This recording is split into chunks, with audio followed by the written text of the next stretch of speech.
Welcome to Echo of Crime YouTube channel. The sirens blared across the gray walls of the Westbrook Correctional Facility. Officers ran in every direction, flashlights sweeping the fields, radios crackling with panic. From the guard tower, you could see the trail of tire marks cutting across the muddy road that led out of the prison gates. 2 people were gone, a convicted murderer and the officer who was supposed to be guarding him. Officer Daniel Russ stared at the empty cell, his heart pounding. It didn't make sense. The cameras had shown nothing unusual until the moment the gate opened, and the passcode used belonged to Officer Emily Ward, one of the most trusted guards in the entire facility. For 12 years, Emily had never broken a rule, never raised her voice, never even been late. But now, her car was missing, her badge was gone, and a dangerous man named Tyler Briggs had vanished with her. The escape was too perfect to be random. No alarms tripped, no locks forced. It was planned. Someone had helped Tyler walk right out the front gate, and the evidence pointed straight to Emily. But the question that haunted everyone was why. Just 24 hours earlier, everything at Westbrook had seemed normal. The prison, a long stretch of concrete and steel tucked deep in the woods of Tennessee, followed strict routines. Emily walked her morning rounds like she always did, calm, quiet, by the book. She was known for her discipline and kindness, often the only officer who treated the inmates like human beings. Some joked that she cared too much. Tyler Briggs, inmate number 6218, had arrived at Westbrook 2 years earlier. A tall, quiet man with sharp eyes and a criminal past, he was serving a 25-year sentence for armed robbery. Unlike most inmates, he kept to himself, spent hours in the library, and rarely caused trouble. Emily had noticed that early on. She said he was different. Their paths crossed during her night shifts. She'd find him awake in the library, reading or writing in an old notebook. At first, their conversations were brief, small talk about books, weather, or prison food. But over time, those talks grew longer. Emily started staying a little past her rounds, and Tyler began asking questions about her life outside the walls, her family, her dreams. Nobody thought much of it.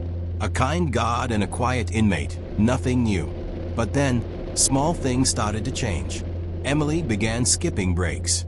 Her co-workers noticed she seemed distracted. And one night, during a routine inspection, a fellow officer saw her standing too close to Tyler's cell, whispering something he couldn't hear. That same night, Tyler was seen slipping a folded note into his shoe before lights out.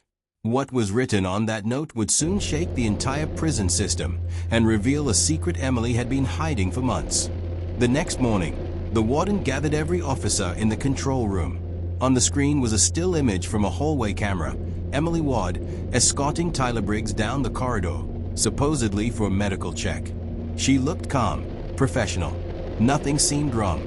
But at 3:46 p.m., she turned off the hallway camera manually, using her own access code. 10 minutes later, both were gone. Detective Sarah Milton from the Tennessee Bureau of Investigation was called in to lead the search.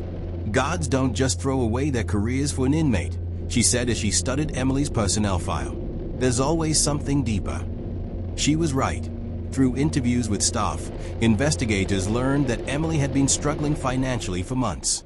Her mother's medical bills were piling up, and her brother had recently lost his job. But there was more. Emily had been secretly communicating with Tyler using a smuggled prison phone that she had confiscated but never reported.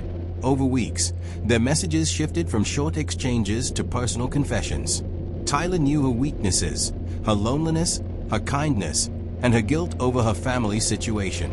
In those late-night texts, he told her things she wanted to hear, that she was brave, that she deserved freedom, that the world outside didn't appreciate her. And slowly, the line between duty and emotion began to blur. Meanwhile, the escape investigation reached a dead end. No witnesses had seen them after the gate opened. The only clue came from a gas station 40 miles away, a blurry camera still showing Emily's blue sedan at pump number 3, Tyler sitting in the passenger seat wearing a gray hoodie. Detective Milton replayed that footage over and over. "She's not being forced," she whispered. Emily looked calm, even content. She was driving, not running.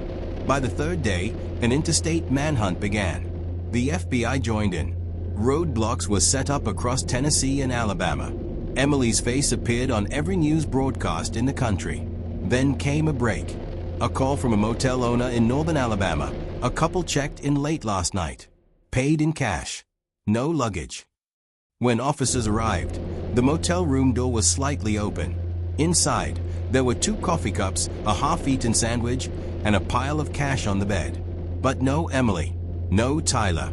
A faint humming sound drew Detective Milton's attention to the bathroom. The vent fan was still spinning. She pulled it down and found something wedged inside, Emily's prison ID badge and a handwritten note that said only one sentence.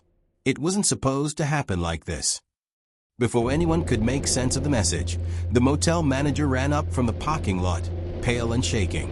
"There's something you need to see," he said, pointing at the security screen behind the front desk. The feed showed the couple leaving that morning, but it wasn't the direction of the highway. They were driving deeper into the woods. And that road led straight to the old Westbrook quarry, a place no one had used in over 10 years. Rain fell hard on the gravel road leading to the quarry. Police cruisers lined the path, headlights cutting through fog as search teams moved in silence.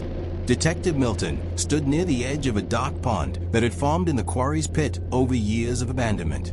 The air was cold, heavy with the smell of wet earth. Tracks from Emily's sedan were visible in the mud, but they stopped abruptly near the edge. The driver's door hung open. The keys were still in the ignition. But there was no sign of Emily or Tyler. Nearby, officers found footprints leading toward a small concrete tunnel that once drained rainwater from the quarry. Inside, they found signs of recent use, a flashlight, empty water bottles, and 2 blankets. "They've been living here," Milton muttered, waiting for something. By late afternoon, a storm rolled in. As thunder echoed through the valley, a shout came from one of the officers on the ridge. "We've got movement." Through the rain, they saw a figure running through the trees. It was Emily. She looked exhausted, her hair soaked, her clothes muddy. She stumbled toward the road, hands raised.